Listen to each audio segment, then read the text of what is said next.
For a very long time, making medicines has been a lot like baking a giant cake.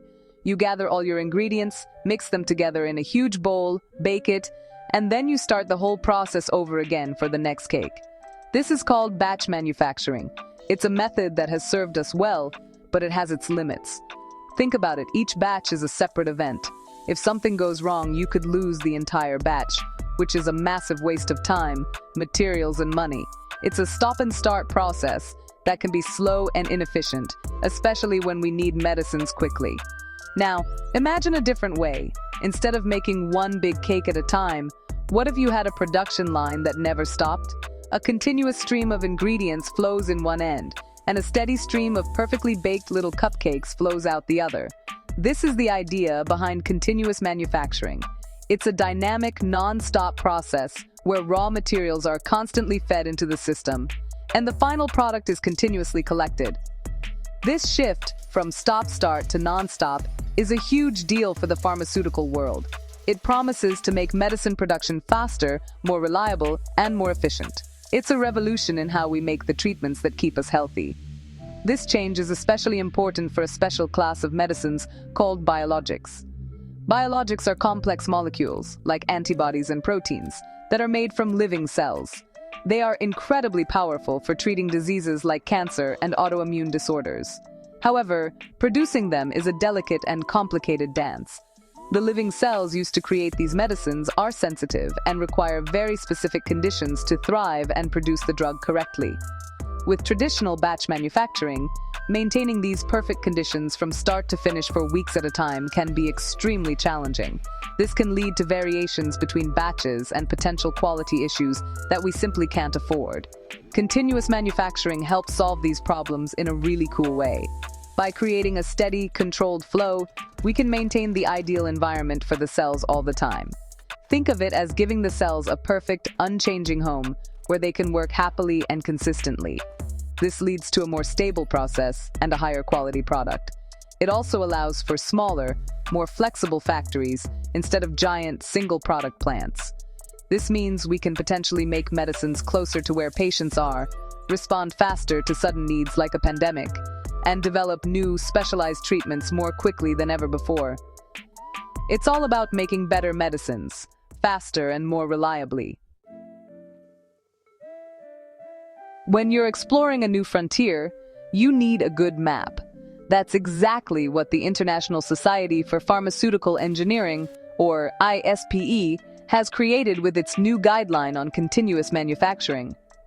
This guide is a crucial roadmap for companies wanting to make this exciting transition for biologics.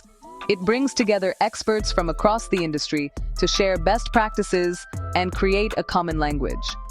The goal is to help everyone navigate the journey from batch to continuous processing safely and effectively. It's a document designed to build confidence and provide clear direction in this rapidly evolving field of science and engineering. One of the most important things the guideline does is look at the entire process from end to end. It's not just about improving one single step, it's about connecting all the steps into one seamless, integrated system. This end-to-end approach covers everything, from the initial cell culture where the biologic is grown, all the way through the purification steps that ensure the final product is safe and pure. The guideline also recognizes that companies might not switch everything over at once. It provides advice on hybrid models, where some parts of the process are continuous while others remain in batches, allowing for a more gradual and manageable transition. The ISPE guideline dives deep into the practical details that matter most. It provides a framework for designing and operating these advanced manufacturing facilities. This includes guidance on facility layout, the types of equipment needed, and how to make sure everything works together as a single, cohesive unit.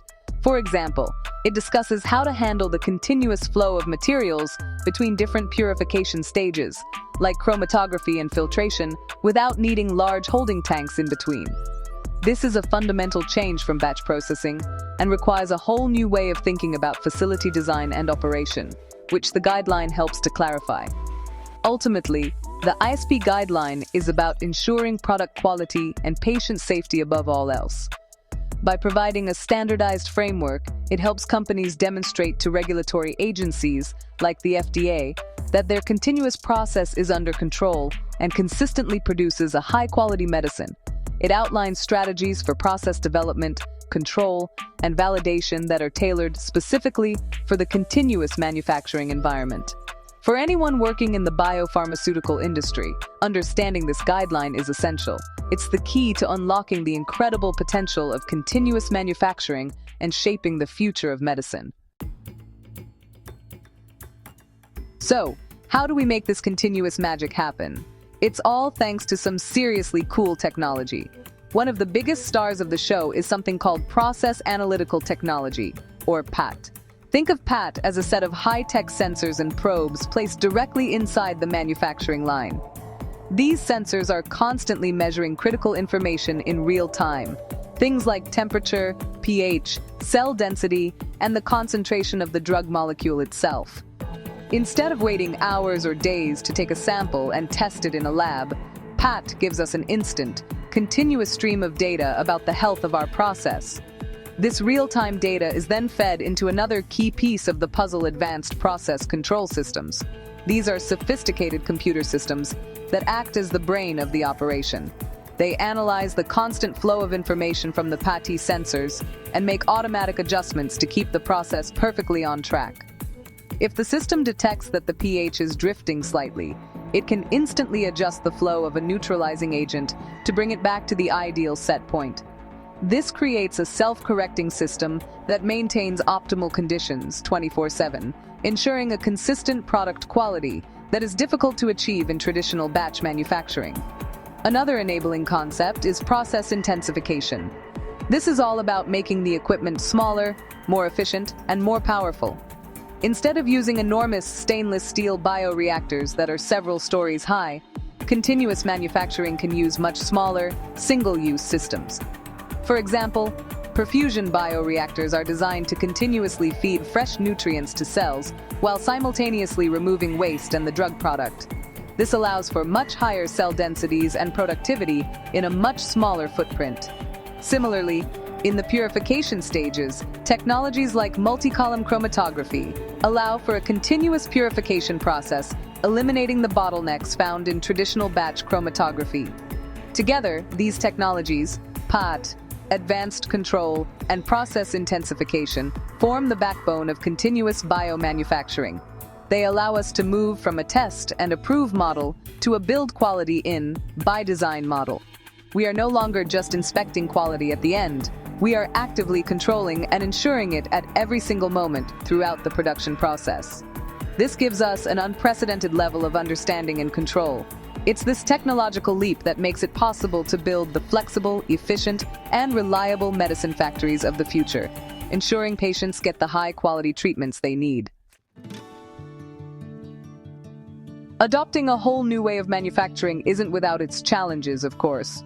For biologics, one of the main hurdles is the complexity of the process itself. Integrating multiple complex steps, each with its own sensitive parameters, into one continuous flow requires significant engineering expertise and upfront investment. Companies need to develop new skills and ways of thinking. Another challenge is process validation. Regulators need to be assured that the process is always in a state of control, and proving this for a continuous process is different from validating a series of separate batches. It requires a deep understanding of the process and robust control strategies. Despite these hurdles, the future of continuous manufacturing is incredibly bright, especially for the next generation of medicines.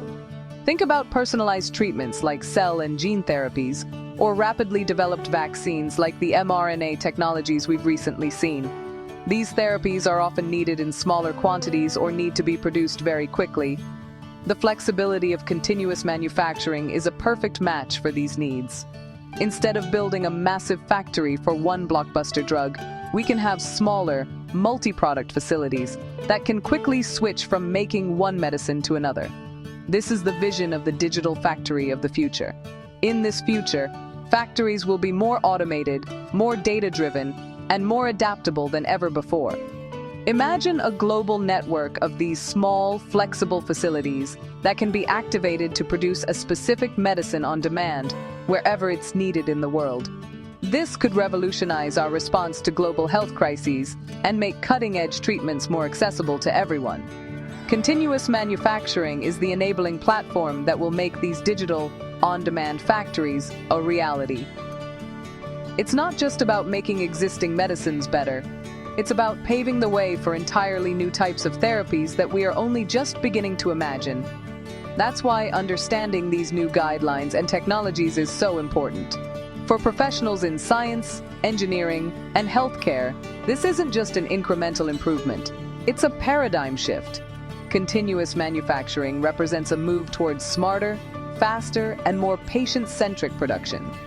It's about leveraging science and technology to build a more resilient and responsive healthcare system for all of us.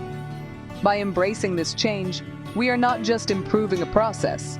We are fundamentally changing the future of how we create the medicines that save lives. And that is some seriously cool science.